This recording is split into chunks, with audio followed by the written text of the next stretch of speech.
Okay guys, something that I wanted to talk to you about this week is a topic that's been on my mind probably for the last several years, 2 or 3 years maybe. And that topic is the idea of leadership versus partnership, and whether or not it's possible for us to enroll our horses in an activity that they didn't choose for themselves. So last week when I was still in Linda land riding with Linda, I had the opportunity to discuss this with her, and that conversation has helped me come to a better place, and I thought I'd share that with you. So we were chatting one day, and I said to her that I was having trouble reconciling the idea that everything that I do with my horse is my choosing, and that I had the feeling that I was mostly just exerting my will upon her, right? And that she really doesn't have much of a choice. You know, she's my horse, these are the things I want to do, and so that's the cards she's been dealt, and that I was struggling with that I didn't like how that felt. And so when I said to her, I said to her, I feel like I'm just exerting my will upon her. And she had a very Linda response, and that was, well, you are. And she let that soak for a minute, and I let it soak for a minute, thinking, I immediately thought after she said that, I thought, well, I don't like that. I don't want to exert my will upon her. I want somehow for her to have a choice. And a few minutes later, she came back and she said, you know, it's important for us to remember that horses have a brain the size of a peach, right? And that their capacity for making choices is based on their hierarchy of needs, which is safety, comfort, and play. Right? And when they make choices, it's based on those three things. First, do they feel safe? Then, where's the comfort?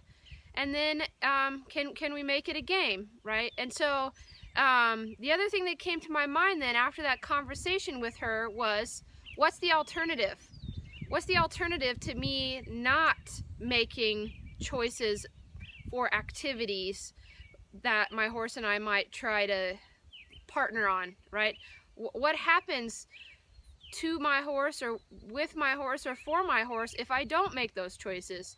And what happens is that they just become pasture ornaments, right? Over centuries of genetic engineering, we've evolved the capacity for any domestic horse mostly to ever have any hope of survival in the wild, right? I can tell you none of my herd would survive in the real wild. They're way too curious about things that they shouldn't be curious about, because I've programmed them to be that way.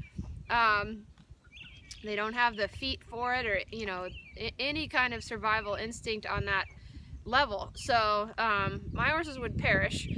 And to me, it's my responsibility as a horse owner to enrich my horse's life and give them some kind of purpose. And I hope that that purpose for them is more dynamic than just turning grass or hay into manure. So if that's my goal, if that's my end, my outcome is to enrich their lives, then I have to choose things, I have to choose activities that spark enough fire in me that it will help me stick to it when times get tough. Because as all of you know, this horsemanship journey is a bit like a roller coaster ride. Sometimes we're on really great highs where everything seems to be going perfectly, and then something happens that sort of knocks the rails out from under us, and we're taking a nosedive. But during those dips in the journey, if you're passionate about a particular activity, you'll find a way to get back to the next high again. And so it's important that you have goals, and that those goals are compelling to you, because if what you want is to be able to enrich your horse's life, you're going to have some stick-to-itness. and when things get difficult. And if your goals don't compel you, if they don't pull you forward, you'll give up pretty quick. So I just thought you might find that interesting, and I hope that it helps you come to terms with your own style of leadership and what you want to accomplish with your horsemanship. But here's another little thing that I want you to think about, and that is what Linda has put in the Savvy Club as the 4 stages of response. Right, stage 1 is fight or flight, and that's where my horse still acts like a prey animal instead of like a partner.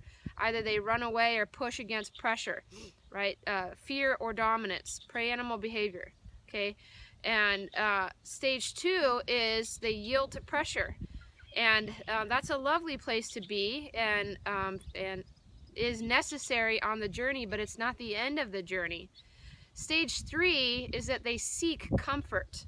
Right, so they become good puzzle solvers and try to figure out what it is you're trying to accomplish, and what can they do in order to be successful, rather than just what do they have to do to get away from pressure. All right, and then the 4th stage is harmony, and that's that magical place where it seems like two minds become one, and you can't really tell if I generated the behavior or if your horse did. So make sure that as you come to terms with your own concepts of leadership, that you keep in mind the biological capacities of each partner, right? That I'm the one with the frontal lobe, so that means that it's up to me to make choices about the kind of activities that we might get up to. But also, as the one with the frontal lobe, it's also my responsibility to enroll my horse in those activities, and not just expect an obedient partner, but a willing partner, and to choose activities that are suited to my horse's talents and specialties based on her conformation and spirit and genetic engineering and that sort of thing. So that's how I'm going to look at it for a while, and make sure that I keep holding that thought in the back of my mind about whether or not it's okay for me to enforce my will. You know, a lot of folks have said to me when I've presented that question to others is that it's for the horse's good, right? That we're trying to do things that better their lives. But you know, that's what Hitler thought too, that he thought what he was doing was for the greater good, and that really compelled him to do some pretty horrific things. And so I like to keep that thought in my mind all the time, and keep questioning what I'm doing, so that I don't ever get into that spot where I have so much righteous self-indignation that I don't consider whether or not my partner is participating, right? I want her to do more than just what she's told. I want her to contribute, and I want her to enjoy what we're doing. So I hope that gives you a little something to lick and chew on. I think there'll probably be a blog coming, or a Savvy Club, Savvy Times article with a bit more of my thoughts in more detail, but it's been on my brain. I just wanted to share that with you guys. So I hope you enjoy it, and would love to know your thoughts. Email me with your thoughts if you'd like, pirellicristy@gmail.com, or mention something on my Facebook page, or just reach out any way you'd like. I'd love to talk to you about how you reconcile the idea of enforcing your will upon your horse. All right, guys, I hope you have a great day. Keep it natural.